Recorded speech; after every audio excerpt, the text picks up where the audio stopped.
मुख्यमंत्री एकनाथ शिंदे यांच्या संवेदनशील स्वभावाचा प्रत्यय आज पुन्हा एकदा पाहायला मिळाला. कळवा पुलावर रिक्षा उलटून जखमी झालेल्या एका महिलेच्या मदतीसाठी मुख्यमंत्री स्वतः धावून गेले. आज 20 मे निमित्त शहरात सगळीकडे उत्साहात मतदान पार पडत आहे. सकाळी स्वतः कुटुंबियांसोबत मतदान केल्यानंतर मुख्यमंत्री एकनाथ शिंदे हे ठाणे शहरात ठिकठिकाणी फिरून झालेल्या मतदानाचा आढावा घेत होते. सकाळी ठाणे आणि त्यानंतर मीरा भाईंदर येथील मतदानाचा आढावा घेतल्यानंतर त्यांचा ताफा कळव्याकडे निघाला. कळवा पुलावरून जात असताना अचानक त्यांना एक रिक्षा रस्त्यावर उलटल्याचं दिसून आलं. या अपघातात रिक्षातून प्रवास करणारी महिला जखमी झाली असल्याचं त्यांच्या निदर्शनास आलं. तात्काळ त्यांनी आपला ताफा थांबवून ते या महिलेच्या मदतीला धावून गेले. या महिलेनं त्यांना आपल्या डोक्यावर मार बसल्यानं गरगरत असल्याचं सांगितलं. शिंदे यांनी तात्काळ त्यांना आपल्या गाडीतून पाणी आणून दिलं. तसंच पुढील उपचारासाठी आपल्या ताफ्यातील पोलीस वाहन देऊ करून या महिलेला कळवा रुग्णालयात दाखल करायला सांगितलं. मुख्यमंत्र्यांनी तात्काळ उतरून आपल्याला मदत केल्याबद्दल या महिलेनं मुख्यमंत्र्यांचे आभार मानले. तर मतदानाच्या दिवशीही जनतेची काळजी घेणाऱ्या संवेदनशील मनाचा मुख्यमंत्री या निमित्तानं पुन्हा एकदा ठाणेकरांना अनुभवायला मिळाला.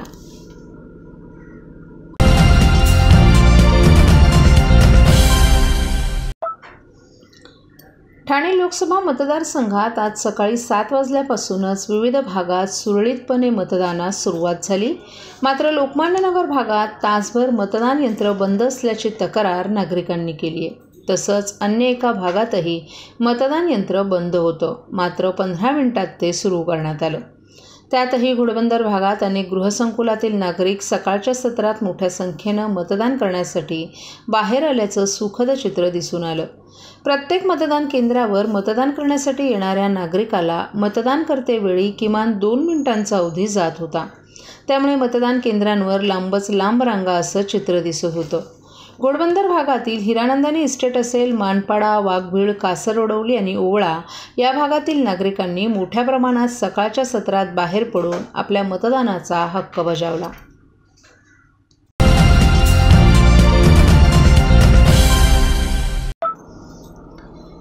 खासदार राजन विचारे यांनी आज ठाण्यात आपल्या सहकुटुंब ठाण्यातील सिद्धिविनायक मंदिर, धर्मवीर आनंद दिघे आणि भारतरत्न डॉक्टर बाबासाहेब आंबेडकर यांचे आशीर्वाद घेऊन सरई येथील सेंट जॉन शाळेत जाऊन आपला मतदानाचा हक्क बजावला. यावेळी त्यांच्या असं निदर्शनास आलं की ठाण्यातील बहुतेक मतदान केंद्रांवर सकाळी लवकर बोगस मतदान झाले. मतदार राजा त्या ठिकाणी गेल्यानंतर त्याला कळतं की आपल्या नावाचं मतदान दुसऱ्यांनीच केले. यासाठी आपल्या मतदानाचा हक्क वाया घालवू नका. आपलं मतदान करण्यासाठी निवडणूक आयोगानं 17 नंबरचा फॉर्म भरून पोस्टल बॅलेटद्वारे टेंडर करून देण्याची ही सुविधा दिली आहे. त्यामुळे प्रत्येकानं मतदान करावं असं आवाहन शिवसेना उद्धव बाळासाहेब ठाकरे पक्षाचे राजन विचारे यांनी मतदारांना केलं आहे.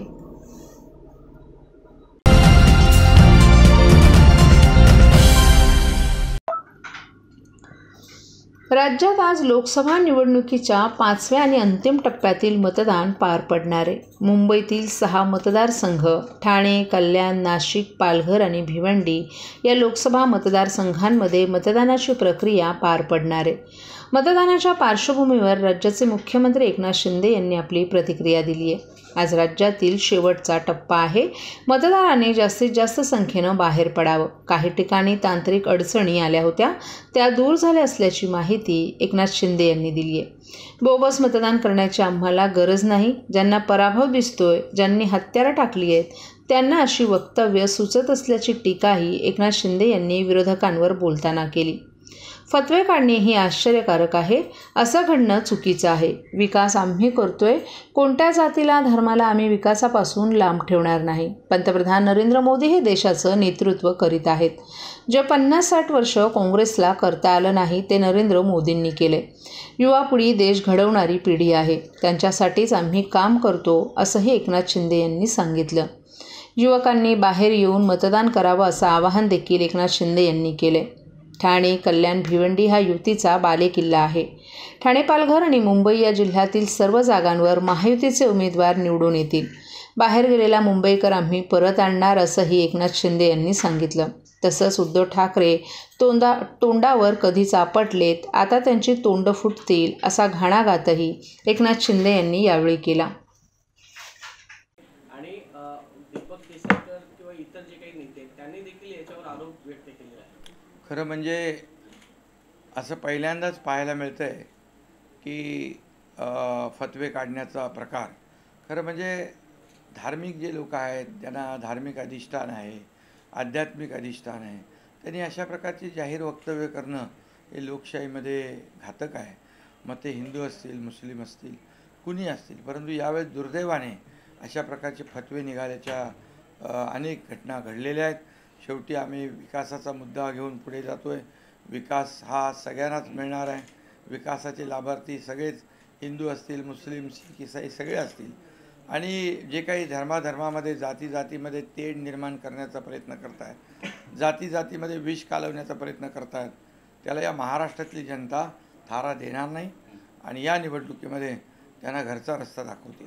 सर, मोदींना देखील शिव्या देण्याचं काम विरोधकांनी केलेलं आहे. याचा परिणाम दिसेल या निवडणुकीमध्ये? मोदीजी आज देशाचं नेतृत्व करत आहेत. आज आपण 10 वर्षामध्ये केलेली कामं आपण मोदीजींची पाहिलेली आहेत, जी 50-60 वर्ष काँग्रेसला करता आली नाही, जमली नाहीत, पुढे 100 वर्षात देखील जमणार नाहीत.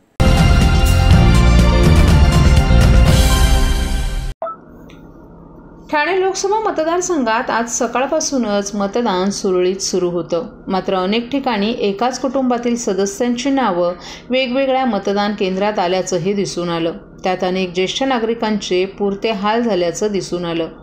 ठाण्यातील अनेक मतदान केंद्रांवर आज सकाळपासूनच मतदारांमध्ये उत्साह दिसून आला. मात्र घोडबंदर असेल, येऊर, लोकमान्य नगर, सावरकर नगर आणि शास्त्री नगर आदींसह शहरातील अनेक भागात नागरिकांच्या एकाच कुटुंबातील नावं वेगवेगळ्या मतदान केंद्रांवर आल्याचंही दिसून आलं. येऊर गावातील मतदारांची नावं खालील बाजूस म्हणजे शास्त्रीनगर भागात आली होती. तर एक सदस्य येऊरमध्ये तर एक कुटुंबातील दुसरा सदस्य शास्त्रीनगर भागात असा काहीसा प्रकार दिसून आला. तर घोडबंदर भागात एका 74 वर्षीय दीपक कुलकर्णी यांचं नाव वाघभिळ गावात आलं होतं. तर त्यांच्या पत्नी स्मिता यांचं नाव 2 किलोमीटर लांब असलेल्या शाळेत आलं. या घोळामुळे आमचे हाल झाल्याचंही त्यांनी सांगितलं. तर दुसरीकडे लोकमान्यनगर भागातील माजी नगरसेवक हनुमंत जगदाळे यांच्या पत्नी आणि 2 मुलांची नावं एकाच केंद्रावर, तर सुनेचं नाव पाडा नंबर 4मध्ये आणि मुलीचं नाव परिरा नगर येथे आलं. घराचा पत्ता एक असताना घरातील सदस्यांची नावं लोकमान्यनगर भागातील 4 दिशेला आली होती.